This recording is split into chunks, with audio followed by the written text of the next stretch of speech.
Hello, and welcome to the Producers Guild conversation with the creative team behind Christmas Chronicles Part 2. We'd like to thank our friends at Netflix for making this Q&A possible. It is my pleasure to introduce our moderator. Mark Olsen writes about all kinds of movies for the Los Angeles Times as both a feature writer and reviewer.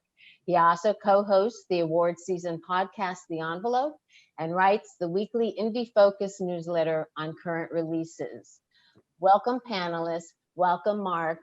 And Mark, it's all yours. Thank you. Thank you so much. Thanks everyone for joining us. And it's my pleasure to be here with, from the Christmas Chronicles Part 2, producer Michael Barnathan and producer and star Kurt Russell. Thanks to the both of you for being here today. Nice to be here. Excited to be here. And now, Kurt, I'll start with a question for you. I've seen in a few interviews where the director of the film, Chris Columbus, he always marvels at how seriously you have taken the role of Santa Claus. Like, tell me a little bit about that. What is it about this role that like really speaks to you? It's funny to hear that because I think that, you know, in an actor's life, there's going to be a few roles that you're only right for at a certain point in your career. And as you go along at this time, Santa Claus is, to me, one of the great characters you'd have the opportunity to play if the opportunity came along. Now, it's been in my family, you know, my original family, my mother and father and my sisters, Christmas and Santa Claus in particular were absolutely huge. And there was a whole world that kind of existed in my head because of what my dad put forth, I suppose. And when I read this, when it came my way, I thought that the script showed great potential to be able to bring some of that into it, to make it something that I felt hadn't really been seen. The guys, Michael and Chris, both sparked the idea. And at that time, it was Clay Cadis who was directing the first one. And I was just happy that, you know, whenever you get a script, you throw your 2 cents and then say, you know, what about this? How do you feel about that? And find out if you're all on the same page. And if you're not on the same page, then they're probably better off with someone else. And if you are on the same page, then it's time to go to work and see what you can do to make it as good as you can make it. It's like any other thing. So I never look at any project as any different in that regard. You know, you go hard. You go as hard as you can to make it as good as you can. Now, Chris has also mentioned that you wrote sort of like a very extensive kind of backstory Bible for yourself. Like what's in there? It's a lot more than a backstory. It is the backstory. It is the Bible. It is, you know, that's part of it. That's, you know, it's like, I've always been amazed that we've never really seen much of kind of the used in a sort of entertaining way, the history of this particular man whose myth and legend have continued on for 1700 years. I find it a fascinating opportunity to explore that world. So I was glad that the fellows wanted to do that. Yeah, when it comes to that, that's probably the mainstay. Wouldn't you agree, Michael? That's the mainstay of what I do with this project. Besides, oh yeah, for sure. I mean, our very first meeting, Kurt came with notebooks full of handwritten notes that he had done on the script, on the character, on things that he had thought, you know, that were historical things that were, and he brought so much to the character because the original script was really just, it was kind of this, you know, the image of Santa Claus, and it wasn't much else, to be honest, in terms of that character. And Kurt just kind of, you know, just lit it up in a way that we left that meeting. We were all so giddy, you know, because it was like, holy crap. First of all, it's Kurt Russell wants to do our movie. Second of all, he just brought Santa Claus to life in a way that we had no clue. I mean, Chris's first thing was, I want Kurt Russell in this movie. It was the first and only person we talked about, you know, actor-wise. And then when we left the meeting, it's like, wow, that was cool. That didn't happen very often. We made a lot of movies. Not that I think it's really the first and only time we've had an actor who so took over that, embodied that character, partially because of who he is, and his whole life, you know, has been in a weird way about Santa Claus, and now he's at that age where he can play Santa Claus. So just kind of, it was really fun to see it come to life, you know, through his brain. Would you say, Michael, that it's also true and been your experience, because it's certainly been mine in many, many, many movies that I've worked on. This is sort of the process that if you're excited about doing something and you're excited about producing it or directing it or writing it or acting in it, it's everybody's, I think it's upon everybody to bring their best, bring their game, and offer what you can. You must have a director who has a vision. And it's nice to be a part of an early part of the creative process of that vision that you can help create. And when you have that, and when you have everybody rolling down the same track, with everybody understanding that the director is always the captain of the ship, then I think you at least you're headed for a good time anyway. I would say. I mean, without question, it's just more fun. It's just more fun if everybody's excited and, getting on the same vibe of what the movie is and, where it comes from. So yeah, it doesn't always happen. I, made a lot of movies, and believe me, as have you, and the same thing. It's like sometimes directors aren't interested and they're going one way and the actors going the other way, and that's very frustrating. So it's exciting when we all get on the same page. And it's an interesting process. Just one more thing, Yeah. Mark. I don't mean to eat up time here, but I actually wrote something on a picture I did called Miracle, which was about Herb Brooks and the hockey team. And one of the things I learned from Herb was the fascination that he had from watching 20 guys that he put together go after something that they did not know the outcome to. And that's something we do on every movie. And I love it when you all get together. You got to go about it as if you're going to make something great. You've got no choice, but you don't know it. You have to go about it that way. But it's easy to see something after it's been successful or people love it and it's a great thing. And then everybody's like, well, of course. I mean, why wouldn't they have worked hard on that? Why wouldn't they have given their best? Why wouldn't they have been creative and been thoughtful and come in with fresh ideas and just banter them around and pick the best and let the director say, I like that, I like that, I like that, that works, that's no good, that's the wrong direction, etc. But you have to go about it that way because like you just said, like Michael just said, sometimes it happens and sometimes it just doesn't. And what can you do? I mean, go except try, yeah. Now, Michael, from the first Christmas Chronicles film to part 2, so Chris Columbus, produced with you on the first film, but then here he stepped up to co-write and direct. How does that change the dynamic between the two of you, and what extra does that kind of put on your plate for the work that you have to do in bringing the second film to life? I mean, truthfully, it makes my life much easier because we've been working together for 30 years. So when he's directing and I'm producing, or Mark and I are producing, the reason we work so well is because we all can get in kind of the same frame of mind. We have very similar views about movies, about things we, love, things that we've made. And so it's a little easier when Chris is directing because directors are captains of the ship.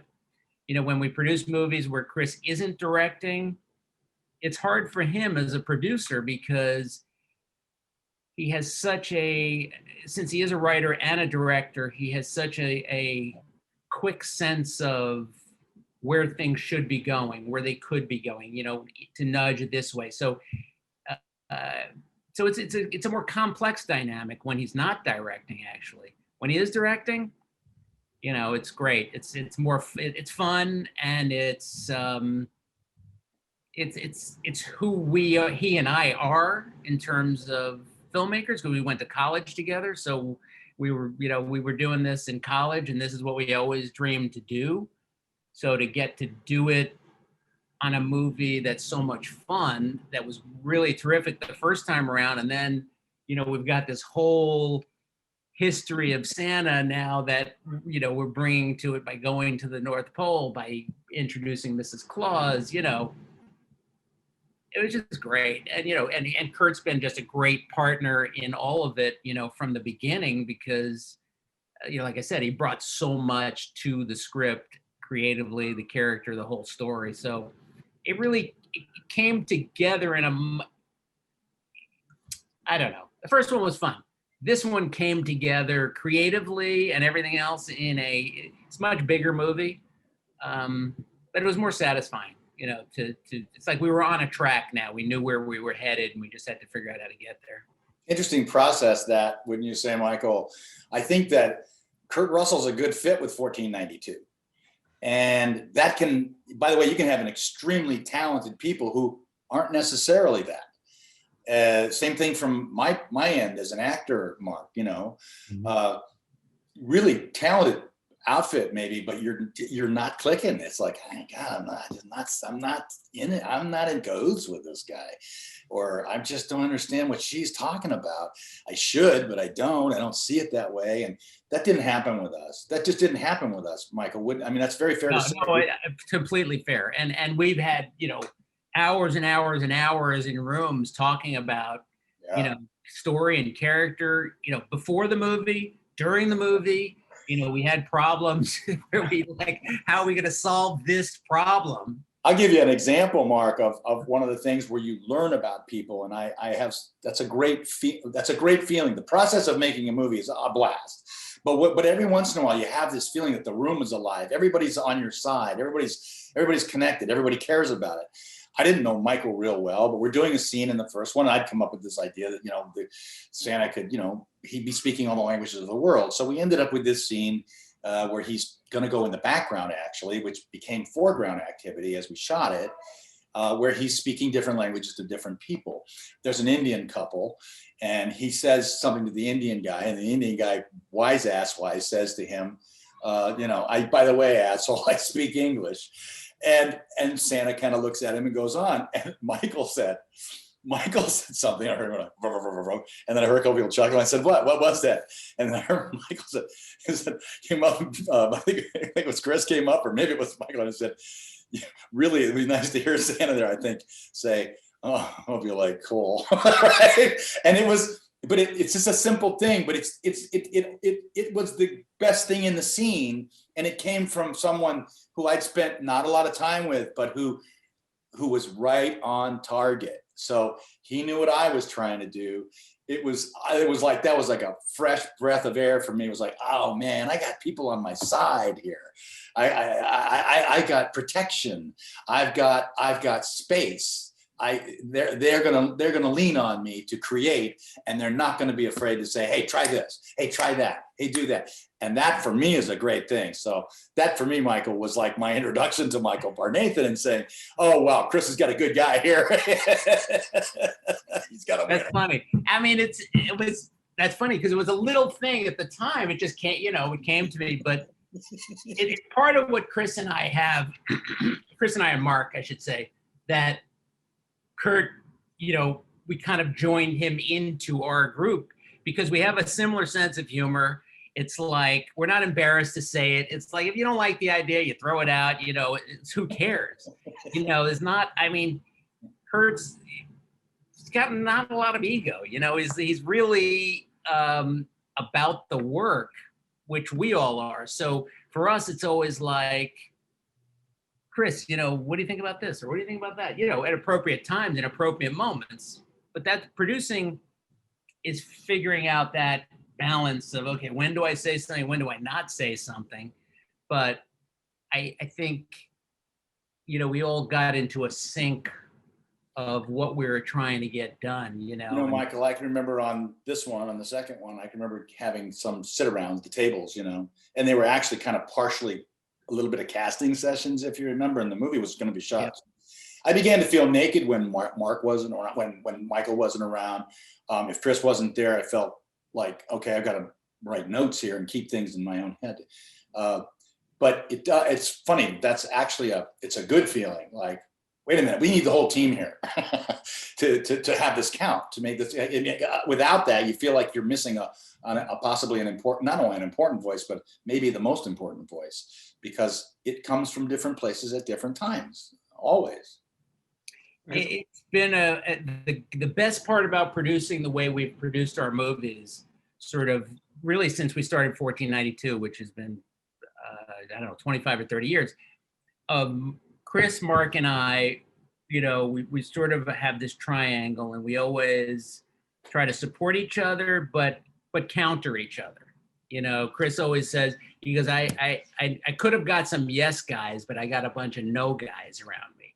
And that was because we weren't yes guys. We weren't there to yes him and say, yes, that's a great idea. Whatever his idea was, it was really to find out, okay, what is that thing we're trying to get that's in that triangle, and get there in the middle.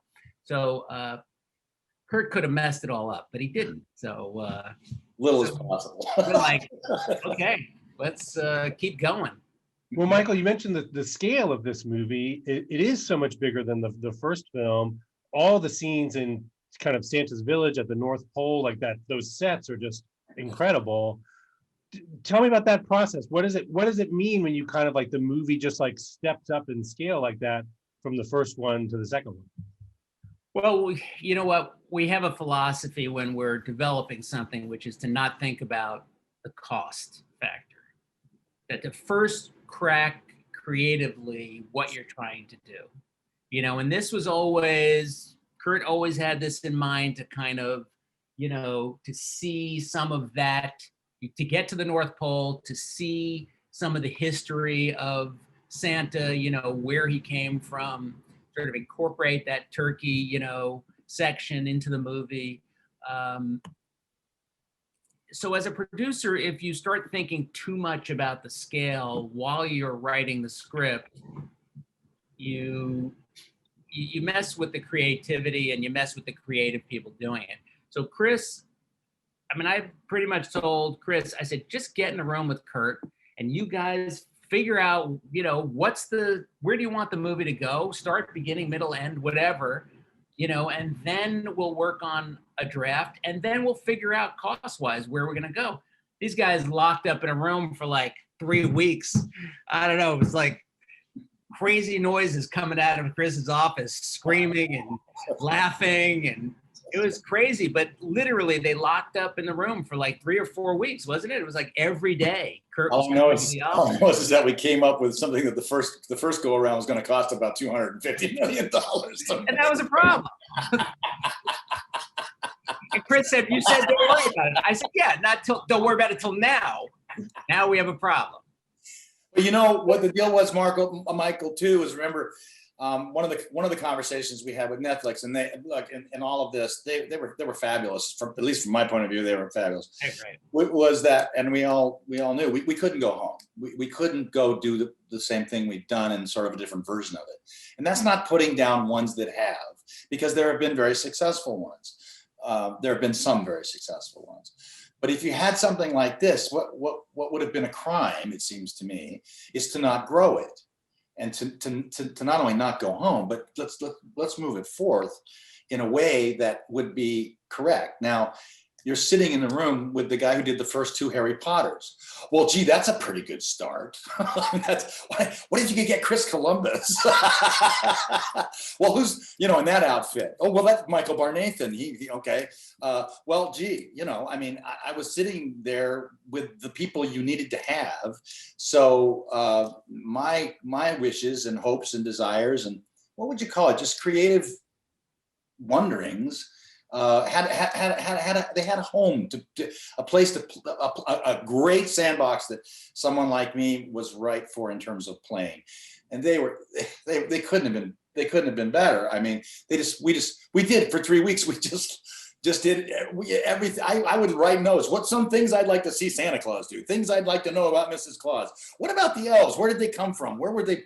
Where did the magic that they know about? On and on and on. And you got a man who's lived for 1,700 years. How do you stay interested in life if, but he was a beautiful human being who had done something so fantastic that his myth and legend have continued for all that time.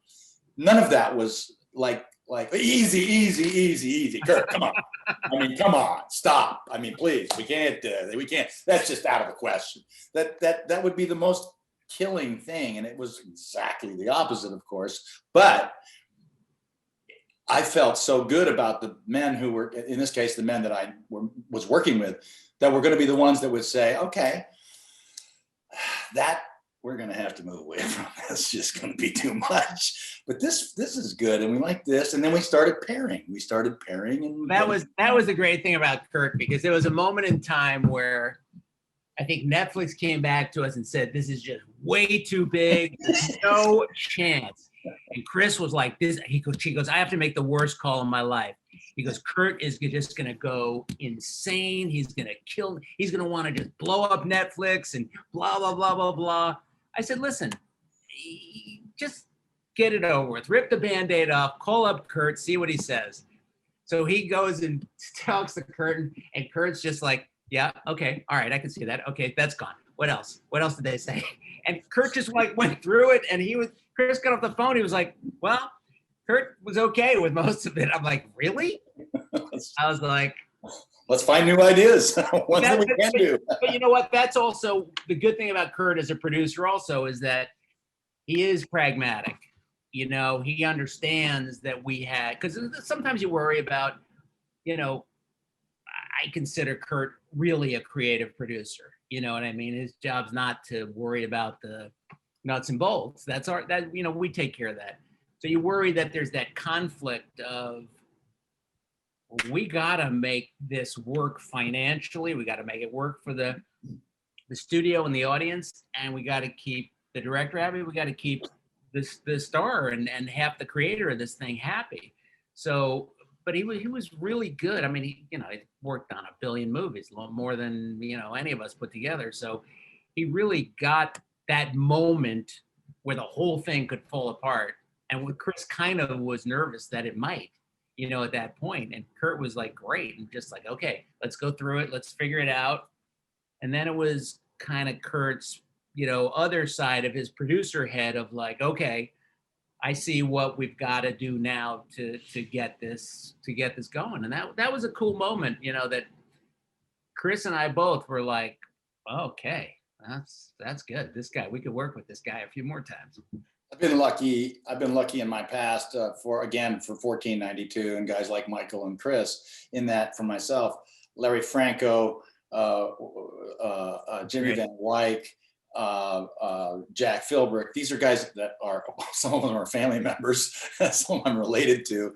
But like Michael, they've done many, many different kinds of movies, and we spent many, many hours together. And on a lot of the movies that I've done, you have to be realistic. You have to be realistic, and you can't just be creative. It's silly to think that you can. But again, I say it is like, if you're all in the same sandbox and you all want just the best result, you need to have some things in place. Yes, you need to have the right actor in the role. You need to have the director whose vision is, we're all going to go down the same track. You need to have the producer who's got who the director trusts. All those things existed for me. I glommed into the right situation. You know what I mean? I was just lucky. And then you have to have people who have the guts to put up the money to do something. And in this case, Netflix came to the party in spades. I mean, Michael, that's fair? That's completely fair to say. Absolutely fair to say. I mean, big time. And even when they had said, that's it, this is all we can do, we went back and we all talked and we sort of looked at everything and we said, okay, what are we going to do? And I said, Chris, you got to go back and say, we understand everything you said to us. We appreciate everything. He goes, but we got to have this in order to get it. And it wasn't a lot more than what we had. It was just the difference between us really getting to do what we wanted to do or not. And they totally came through and said, okay, fine, let's do it. And they, by the way, they made that decision so quickly. Most studios, run you around forever, and it'll be, a day before principal photography before they tell you that they're giving it to you or not giving it to you. Netflix is pretty extraordinary. Yeah. And they really, they love this franchise. They, love the Santa Claus that Kurt brought to life. They, they have a ton of faith in Chris as a filmmaker, so I think Netflix, when they decide they like something, they back you, and You know, they understand the difference between. The great thing about having a guy running it, Scott Stuber, who was a producer, so he understands the difference between, you know, having this or not having. You know, some studio executives will just push you back and say, just do it. You know, cut $15 million and go. You can make the movie. And we were like, no. So yeah, Netflix was amazing.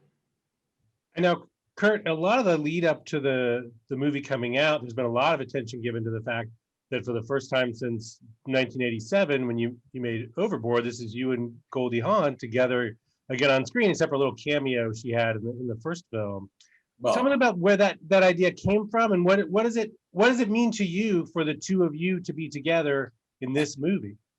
well, that was by design. It wasn't that wasn't a cameo she did. That's what I would call a teaser. that was our thinking.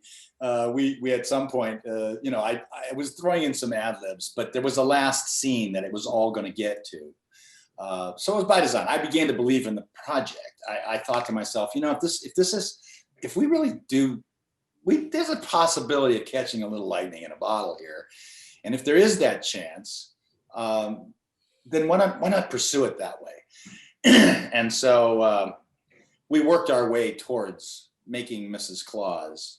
I should say Santa Claus's remarks during the movie, during the making of the movie, were leading to something. It was going from. I started seeing it in my mind as like Columbo used to talk about his wife. Well, we all started to get a picture of her, and in Santa Claus doing that, we were getting to a last scene. And then at some point, I think it was Michael and Chris at the same time, we were all kind of standing there. I think Rashleen was there too or something. We sort of, so I said, well, do you want me to, should I address the 800-pound gorilla in the room? You know? And what was great is that they were all so on board with the notion of, you know, there could be more to this than just this. If you've got a chance at Goldie, first of all, if Kurt Russell's playing Santa Claus in this particular style and take on it, there's just nobody else who could be more right for it than Goldie Hawn, and wouldn't we be lucky? But sure enough, Goldie, it wasn't me just saying, "Hey, honey, do me a favor," or "Would you do us a favor?" It was I kind of spelled it out for her, and she said, "Well, I'll talk to the guys. I'll talk to Chris and see what I think." And then she felt safe when she talked to Chris, but she did think that she was going to be sort of a non-reveal, kind of a back to, in the shadows, silhouette. We would never really know. And we're doing the shot on that particular day. Chris was very involved with Clay, and there was one line in particular. I had written that scene, and it was like I knew what it was. And there's a reveal line, and Chris, sure enough, said, "Hey Goldie, why don't you just turn around and say bam?" What was funny about it is that the minute it came on the screen during the screening of the movie, as soon as Goldie was introduced as a person walking past the camera back to, it took about 3 steps before everybody started going, "Oh, it's Goldie." Well, of course, they'd already put Goldie. Goldie was in their head. So it started there, as it were. Well, again, continuing to now grow this thing further, we were going to go, of course, to the North Pole. If you're going to the North Pole, you're going to see Mrs. Claus. If you've got Mrs. Claus in the movie and you've got Goldie Hawn, at that point, you've got something wrong with you if you don't try to look at that realistically and say, you know, Goldie and Kurt did something that 33 years ago became a cult movie. And we've never been a couple who felt like we had to do movies because we were together. And we read many, many things that didn't either impress us enough to do, or the characters weren't, but, you know, particularly, you know, like impressive. And this one was. So there was no reason not to. And it was really interesting to watch Goldie with material that we had worked on so much, to watch Goldie work with Chris on the set. It was a little different than I think what she kind of envisioned. And it was, is that fair to say? Would you say, Michael? Yeah. I think it is. No, and it was fun. I mean, I thought it was great, you know, because we were all a little bit like, we knew Kurt really well from the first movie. So for all that working process was easy and fun. And now Goldie Hawn was coming, and, you know, Goldie Hawn is like Goldie, as Kurt says, he goes, I'm an actor. Goldie's a star. Yeah, right. And it was like, okay, what's this going to be like? But she was so great, such a great person, you know, just so, such a, just a good-hearted person, you know, and really, I think in the beginning, she wasn't so sure because she didn't know Chris. But I think once she spent time with Chris, she really felt very comfortable. And that's what she had said to us. She said, you know, meeting with Chris really convinced me that this was something that I would be well taken care of in terms of the character and her performance. And her performance, as I've heard her say on many of these interviews, her character was very different than how she had imagined playing it before she talked to Chris, because Chris really wanted her to be substantial and, you know, tough and Grounded. yeah. So and that was a fun way to go. And again, nothing we've ever seen before Mrs. Claus portrayed that way, you know, and as that great moment when they're coming down and you see the village for the first time, and you know, he says the kids have, you know, Santa's telling them that the kids that Santa, that Mrs. Claus designed all of this. And they're like, really? Should be called Mrs. Claus's village. and Santa's like, well, why? And Goldie was great when she leaned in and said, of course he didn't. That was a difficult scene to write because it was connected to a history that we weren't going to see. And so this one was now coming out of the blue, as it were. So it became more of a sort of a fun little gag.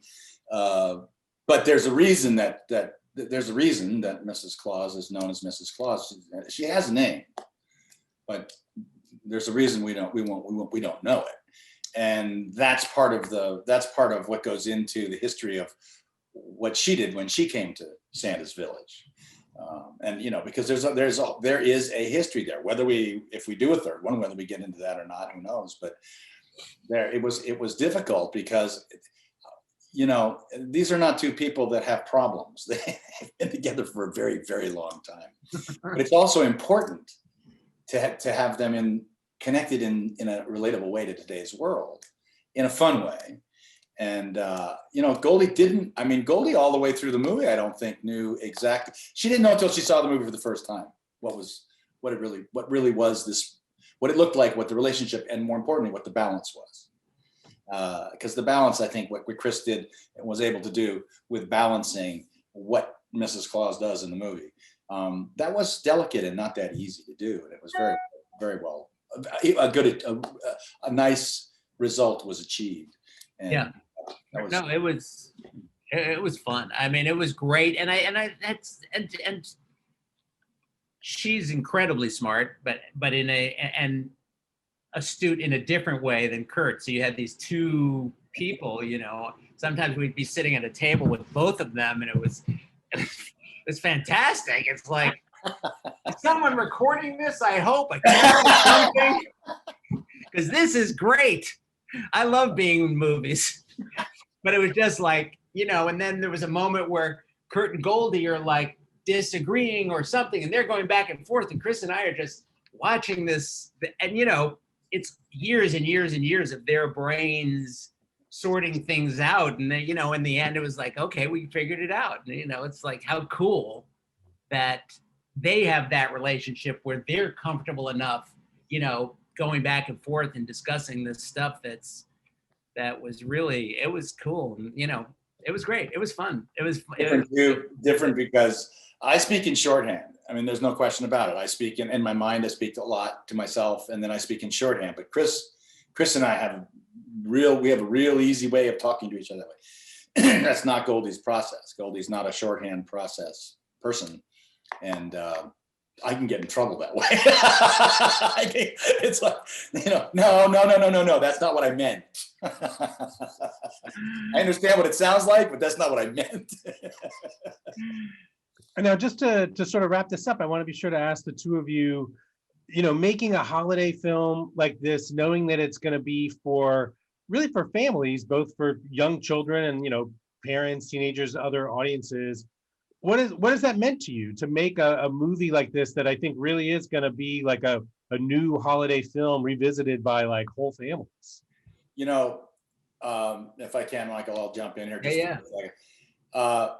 The thing that I recognized in Matt Lieberman's first script, of which, admittedly, you know, we grew it in many different directions.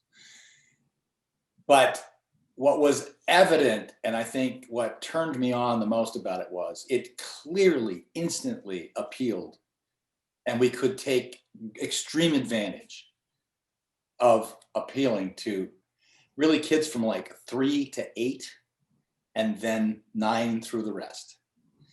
And there's 2 movies always going on. And that, in terms of working with the project, is something that we're very aware of, and we always hold on to, because I think that's part of its charm. Because one of the things, for instance, that I thought was important was creating this concept that, and it's Netflix. Netflix is in 203 countries or something. Santa Claus goes to all those countries, so he speaks every language there is.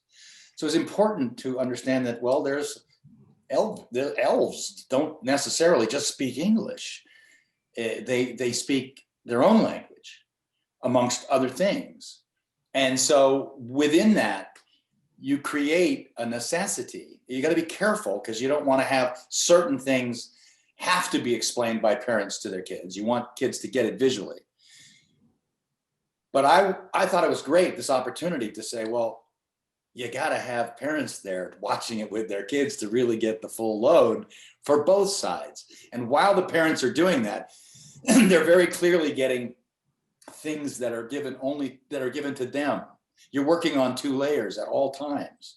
So I think that's one of the things that it's just fun to talk about things, scenes, conversations, dialogues, words, images that are going to appeal to this level, this layer, and the next layer, and the next layer, and so on, so that it's an experience that you're not going to get anywhere else. You're not going to get that anywhere else. You have to. It's only here where you're going to get to see this and say, we all want to watch this together, because they're going to need. I'm going to need to explain a few things. What's that say? What's that say? But it's really fascinating to watch this with kids, because kids get things parents don't get. That's one of my favorite things about it. Kids get stuff that parents don't see. Michael, did you want to add anything about making sort of a new holiday movie? Oh, there's nothing better. We've made a few movies, and we've made a few that have come out Thanksgiving or Christmas, both. And it's always fun to have the movie. First of all, it's always fun to make a good movie. It's fun to make a movie at the holidays, where it becomes the thing that families do together. And that is a big thing for us. What Kurt's talking about is, that ability to capture the imagination of children, yet keep adults engaged in this story. And that, obviously, casting helped tremendously in this movie. But yeah, it's always fun. I mean, it's, because it starts at Thanksgiving and then takes you right through Christmas. And then after Christmas, kids still want to watch it, for their 9th and 10th time. And it adds to this one in particular, because it's about Christmas, adds to the whole spirit of the holiday in a year that's been pretty kind of, messed up with COVID and stuff, where people are staying home and not getting to do a lot of fun things. So this, I saw some video online of kids watching the musical sequence, at the end of the movie. And the kids are jumping all over the living room and running up to the TV and, like pretending to have instruments. And that's fun. You know what I mean? So when you can get that out of an audience, I think you've succeeded. So it's fun. Yeah.